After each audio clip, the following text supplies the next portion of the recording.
চাওক আমাৰ যোৰহাট শিৱসাগৰ আৰু চৰাইদেউকে ধৰি তিনিখন জিলাত ইতিমধ্যেই বানৰ যি সংহাৰী ৰূপ ধাৰণ কৰিলে আমি সকলো অৱগত আৰু এতিয়াও আচলতে সেই মানুহবিলাকে এই বানত ককবকাই থকা মানুহবিলাকে এতিয়াও তেওঁলোকে থিতাপি ল'ব পৰা নাই। থিতাপি নলওঁতেই আমি দেখা পাইছোঁ যে আপোনাৰ আমাৰ যিটো খাদ্য সামগ্ৰীৰ যিটো দাম সাংঘাতিক ধৰণেৰে বৃদ্ধি পাইছে, আকাশলংঘী হৈছে। গতিকে যোগান বিভাগ কিন্তু সম্পূৰ্ণৰূপে ব্যৰ্থ হৈছে। অসম চৰকাৰৰ ছাপ্লাই ডিপাৰ্টমেণ্ট সম্পূৰ্ণৰূপে এই ক্ষেত্ৰত ব্যৰ্থ হৈছে আৰু আমাৰ কিছুমান কথা পৰিলক্ষিত হৈছে যে আপোনাৰ প্ৰতিখন দোকানেই আচলতে তেওঁলোকৰ নিজস্ব ভংগীমাৰে তেওঁলোকে সামগ্ৰীবিলাকৰ দাম বৃদ্ধি কৰিবলৈ তেওঁলোকে চেষ্টা কৰা দেখা পোৱা গৈছে বা এইটো এটা অভিযোগ ৰাইজৰ মাজত এটা উত্থাপিত হৈছে। আৰু ইয়াৰ উপৰিও আমি আপোনাৰ আজি অলপ দিনৰ আগতে দেখা পাইছিলোঁ যে এই বানপানী চলি থকা সময়তে বানপানী হৈ থকা সময়তে আপোনাৰ কিছুমান অসাধু ব্যৱসায়ীয়ে আপোনাৰ পানীৰ বটলৰ দাম বৃদ্ধি কৰিছিলে, ফেনাইলৰ দাম বৃদ্ধি কৰিছিলে, ব্লিচিং পাউডাৰৰ দাম বৃদ্ধি কৰিছিলে। কিন্তু এই কথাবোৰ আচলতে আমি মিডিয়াত প্ৰতিক্ৰিয়া প্ৰকাশ কৰোঁ। আমাৰ জিলা প্ৰশাসন বা যোৰহাটৰ যিটো কনচাৰ্ণ অথৰিটিয়ে কোনো ধৰণৰ কিন্তু ব্যৱস্থা হাতত লোৱা নাছিলে বা অসম চৰকাৰৰ মুখ্যমন্ত্ৰী ডাঙৰীয়াৰ লগতে যোগান বিভাগেও এই কথাবিলাকত কোনো গুৰুত্ব প্ৰদান কৰা নাছিলে বা তেওঁলোক ক'ৰবাত হয়তো কোনোবা বিজি চিডিউল বিজি আছিলে যদিও তথাপিও এই যিবিলাক কথা, এই বস্তুৰ যিটো দাম বৃদ্ধি, মূল্য বৃদ্ধি, এই কথাটোৱে আচলতে অসমৰ খাটি খোৱা মানুহক চুই যায়। আচলতে যিসকল ধনী মানুহ, যিসকল আপোনাৰ মধ্যবিত্ত মানুহ, সেইসকলৰ কাৰণে দিগদাৰ নাই। যিসকল নিম্ন মধ্যবিত্ত মানুহ, যিসকল খাটি খোৱা মানুহ, আজি যিসকল বানপীড়িত মানুহ, যিসকল এটা ঘৰৰ কাৰণে আজি হাহাকাৰ কৰি আছে, এযোৰ কাপোৰৰ কাৰণে এতিয়াও হাহাকাৰ কৰি আছে, 1 কেজি চাউলৰ কাৰণে এতিয়াও হাহাকাৰ কৰি আছে, 1 কেজি দালিৰ কাৰণে এতিয়াও হাহাকাৰ কৰি আছে, সেই মানুহখিনিৰ কাৰণে কিন্তু বস্তুৰ দাম বৃদ্ধিয়ে, আজি পিঁয়াজৰ দাম বৃদ্ধি, আজি আপোনাৰ তেলৰ দাম বৃদ্ধি, আটাইতকৈ ডাঙৰ কথা মেডিচিনৰ বোলে 10% দাম বৃদ্ধি হোৱা বুলি এটা বাতৰি ওলাইছে। গতিকে এইবিলাক আচলতে চৰকাৰে চোৱা চিতা কৰাটো বা চৰকাৰে নিয়ন্ত্ৰণলৈ অনাটো অত্যন্ত জৰুৰী হৈ পৰিছে। কাৰণ মানুহখিনিৰ অৱস্থা বৰ্তমান যথেষ্ট আপোনাৰ সংকটজনক অৱস্থাত আছে মানুহখিনি জীয়াই থকাৰ কাৰণে।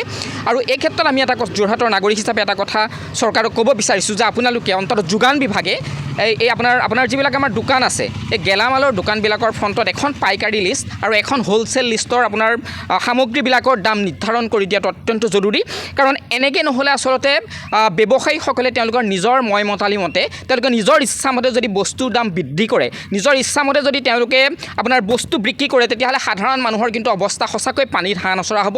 গতিকে আমি চৰকাৰক আহ্বান জনাইছোঁ, যোগান বিভাগক আহ্বান জনাইছোঁ, বিশেষকৈ যোৰহাটৰ জিলা প্ৰশাসনক, যোৰহাটৰ সংশ্লিষ্ট বিভাগক আমি আহ্বান জনাইছোঁ, আপোনালোকে সময় থাকোঁতেই এই বস্তুৰ দাম নিয়ন্ত্ৰণৰ ক্ষেত্ৰত এটা ব্যৱস্থা হাতত লওক। নহ'লে কিন্তু সঁচাকৈ আকৌ এনেধৰণে মানুহ এনেকৈ যদি দাম বৃদ্ধি হৈ থাকে, এই বানপীড়িত মানুহখিনিৰ যদি অৱস্থা আকৌ যদি এনেকৈ বেয়া অৱস্থালৈ যায়, নিশ্চিতভাৱে মানুহৰ মাজত প্ৰতিক্ৰিয়া সৃষ্টি কৰিবলৈ তেওঁলোকে ভাবিবলৈ বাধ্য হ'ব বা তেওঁলোকে যিকোনো ধৰণে তেওঁলোকে গণতান্ত্ৰিক প্ৰতিবাদ কৰিবলৈ হয়তো আগবাঢ়ি আহিব পাৰে। গতিকে আমি আশা কৰিছোঁ যে চৰকাৰে, যোগান বিভাগে নিশ্চিতভাৱে বস্তুৰ মূল্য বৃদ্ধি নিয়ন্ত্ৰণ কৰি মানুহবিলাকক জীয়াই থকাৰ কাৰণে সকাহ দিব আৰু এই বানপানীৰ সময়ত বিশেষকৈ মানুহবিলাকক সহযোগিতা আগবঢ়াব বুলি মই আশা কৰিছোঁ। বাহিৰৰ পৰা চাউলটো এতিয়া 5 টকা 10 টকাকৈ বৃদ্ধি হৈছে।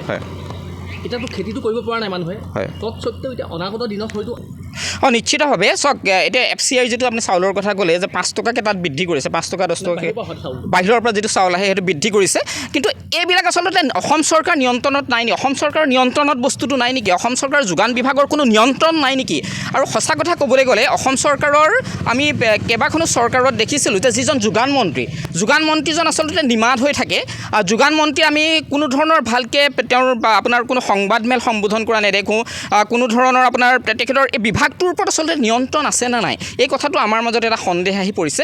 গতিকে অন্ততঃ আমাৰ যিখিনি দুখীয়া মানুহ আছে, দুখীয়া মানুহক সকাহ দিবৰ কাৰণে মই পুনৰবাৰ কৈছোঁ যে বানপানীৰ সময়ত যিটো চাউলৰ মূল্য বৃদ্ধিয়ে হওক, বিভিন্ন খাদ্য সামগ্ৰীৰ মূল্য বৃদ্ধি নিয়ন্ত্ৰণৰ ক্ষেত্ৰত পুনৰ ব্যৱস্থা গ্ৰহণ কৰক। অন্যহাতে কিন্তু মানুহৰ অৱস্থা ইয়াতকৈ বেয়ালৈ যাব। গতিকে মুখ্যমন্ত্ৰী ডক্টৰ হিমন্ত বিশ্ব শৰ্মা ডাঙৰীয়াৰ এই গোটেই কথাটো আমি আপোনালোকৰ মিডিয়াৰ যোগেদি তেখেতৰ দৃষ্টি আকৰ্ষণ কৰিছোঁ আৰু যোগান বিভাগৰ দৃষ্টি আকৰ্ষণ কৰিছোঁ। আপুনি অতি সোনকালে এই বস্তুৰ মূল্য বৃদ্ধিৰ ওপৰত এখন সংবাদমেল আয়োজন কৰি নিশ্চিতভাৱে অসমৰ ৰাইজক সহযোগিতা আগবঢ়াই অসমৰ ৰাইজক সকাহ দিব বুলি মূল্য বৃদ্ধিৰ ক্ষেত্ৰত মই আশা কৰিছোঁ। যিকোনো খবৰ বিজ্ঞাপনৰ বাবে যোগাযোগ কৰক 7896121996।